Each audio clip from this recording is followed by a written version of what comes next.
I mean, we rounded them up. We rounded up over 100,000 Japanese Americans, and we put them into what they called relocation camps. Oh. And Roosevelt signed the order for that. We had evidence that we could have let them out very easily in 1944, but Roosevelt would not do so because he thought it might hurt him in carrying the western states when he was running for his 4th term for re-election. Never forget, my grandparents were big supporters of FDR, but that was the one thing they kept saying, because they lived right down the street from a Japanese American family that had lost the farm, everything else, and they just thought it was just criminal. Just thought it was absolutely criminal, and it was. So let me go here.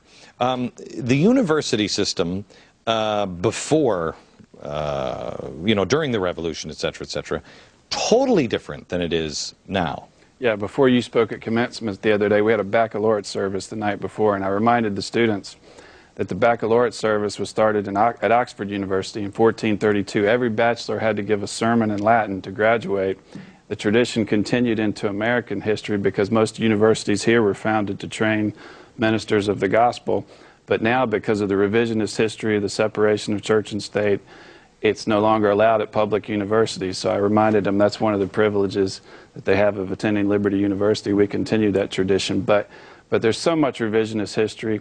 They're not taught about how FDR tightened the money supply, increased taxes, and lengthened the Depression by 15 years. They're not taught that John F. Kennedy lowered taxes and had years of prosperity, or that Ronald Reagan... No way JFK would even be welcome in the Democratic Party. No way. No way. Ronald Reagan lowered taxes, and we had years of prosperity. They're not taught any of that, but that's the purpose of Liberty University. That's what we are. I hate reading history books now without a ton of original sources all through it, because they're guessing. They're not really going back to the original. And there are 2 lies, I think, that are so powerful. One, that you're not qualified to teach your children. You got to have some expert do it. And 2, you need a historian to tell you. Didn't George Wythe, or is it Wythe or Wythe? Wythe, I think. He taught George Washington, and it was all original sources. That was the idea, wasn't it? Go back to the original source, not somebody's interpretation of it. Well, that was the beginning of Western civilization as we know it, going back to Erasmus at the beginning of the Protestant Reformation. The phrase was ad fontes, go to the fountains. Don't listen to what some scholar tells you, because he may be lying to you. Look at the text, and that was in the biblical sense. What does the Bible say? What did Augustine say? What does Calvin say? What did George Washington? What does the Constitution say? Isn't it amazing how when you get away, when somebody says, don't read the Bible, you come to me for that, and I'll tell you what it says. When you create that system, you create a system of corruption. And that's what we've created on everything. 100 years ago, people used to argue the constitutionality of things.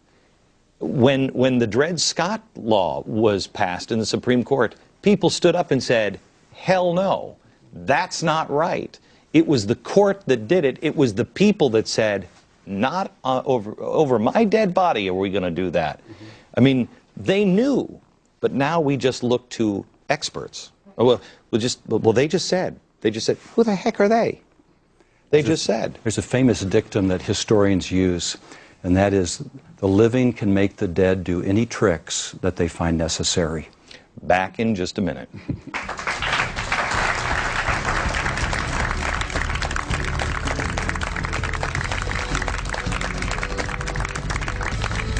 Do you ever lie awake at night and think, man, I just wish I had a juggler on hand to help me explain the role of government interference in our lives?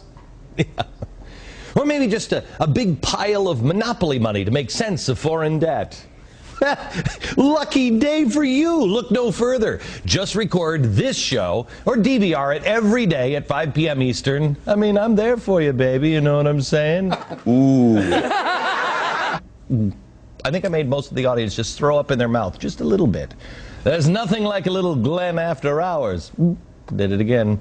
Remember, midnight snack and a side of me. They took away my M&Ms and they replaced them with grapes because of the war on chins. I am grossing America out like crazy. Make sure you join us every day. DVR or record the show, 5 o'clock Eastern.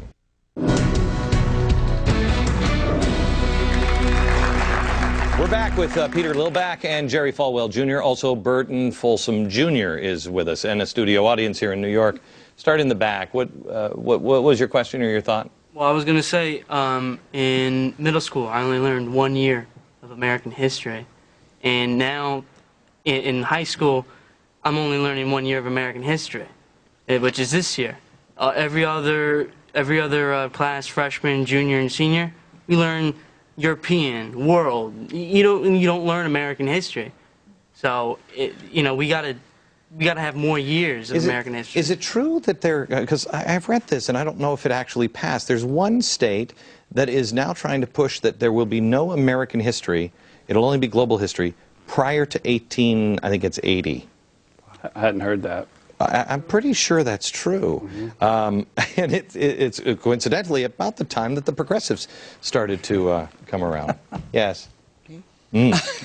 No, well, my question is, why is this not being taught in our schools? Our children should know this here, that this is it's scary. What I'm learning today is what's happening right now in our present. And it was saying, if you don't know your history, you're designed to do the same thing again in the present and our future. Our kids should know this. This is very, very spooky. I'm very, very afraid just learning what I'm learning now because it's still going on now. Burton, let me ask you that question. Can you answer that? Because you're a guy that studied the New Deal, and you also know Woodrow Wilson. I mean, can you not look at Woodrow Wilson and almost see what's coming next with this administration? Well, you can, because Wilson did not like the Constitution. The Constitution was too limiting. Right. Wilson wanted to redistribute wealth, take from some, give to others. That's not equality of opportunity. Would you say, because I never got the impression that FDR had contempt for America, but I think Woodrow Wilson did. And a lot of people would speculate that maybe Barack Obama has a little contempt for the history of America or Western civilization. Do you see a pattern or a similarity between the two of them in that? I think in that instance, you're right. Franklin Roosevelt, his ancestry went way back, and he did, in his own way, have a love for America that Wilson and Obama simply do not quite share. At least they don't share any kind of respect, deep respect for the Constitution. Yeah. Wilson thought it was outmoded, and so does Barack Obama. Right. It's just that they don't necessarily hate it. It's just that it was a nice little thing, and it's in the past, and let's move on from that, right? It worked in 1776, but today we can trust leaders with more power. Right. And didn't, who was it? I think it was Wilson said, don't read the Declaration of Independence. It has life, liberty, pursuit of happiness was for then only. And the Constitution also, we're only supposed to read parts. We're not supposed to read the preamble, right? Isn't that what he said? Yes, and he just didn't like the idea of equal rights for all. He liked the idea of no checks and balances. He wasn't liking that centralized power. Okay, back in just a second.